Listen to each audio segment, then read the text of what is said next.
earwigging, because we saw a shot, didn't we, of Sebastian Vettel over there answering the questions of the world's press. Is he accepting it? Accepting what? Yeah, he's dealing in alternative facts, Simon.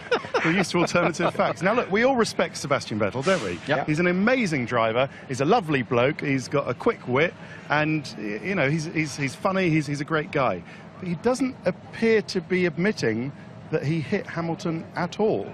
He seems to be living in some sort of parallel universe where it never happened. I think when he sees this, so all he's talking about is the brake test, and he's giving figures about how Hamilton decelerated, and I've heard figures around the paddock that Hamilton decelerated from 89 kilometres per hour to 40 kilometres per hour, apparently.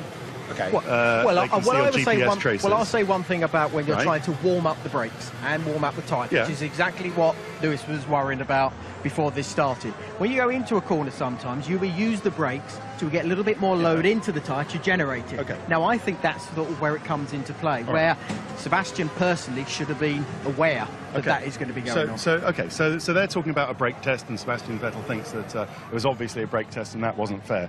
Sebastian Vettel, quote, "I don't think I did anything wrong today. I respect Lewis Hamilton. I haven't seen him yet. I'm not planning to see him, certainly not round here when all you journalists are around here." He was asked by Phil Duncan from the Associated Press, "Do you think this tarnishes your reputation, clonking into the side of him like you did?" And he says, "No. You expect us to race with our elbows out. It wasn't the right thing that Lewis did. It wasn't right that I got a penalty and he didn't. His wasn't even necessary because he did a brilliant safety car restart. So he didn't need to back up and do all that and get things. So I don't think I did anything wrong." Maurizio Arrivabene apparently has said that it's not for us to seek controversy. No, but controversy is going to come your way, Maurizio, I'm afraid to say. He was talking about what Kimi did, so talking again about things that aren't particularly relevant to this point, but he thinks that Valtteri Bottas, it's obvious, drove into Kimi and destroyed his race. And then what Hamilton did under the safety car wasn't right.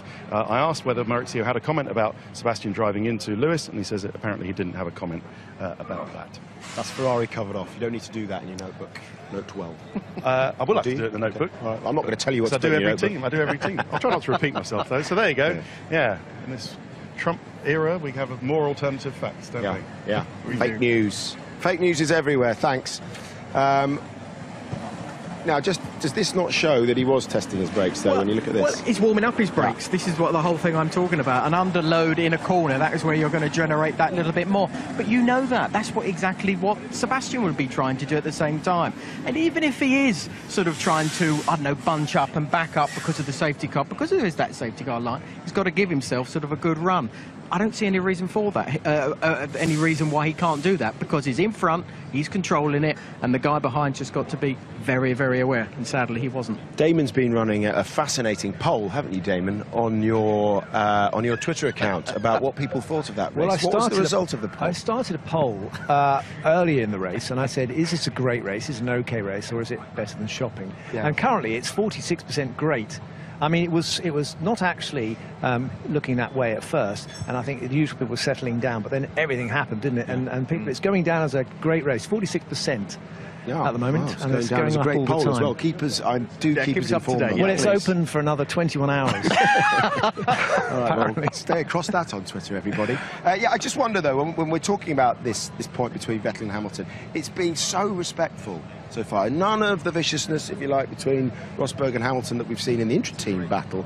Is this the touch paper, though? Do you think that this is the kind of thing that really sparks things off, or will he find it difficult to get the respect back?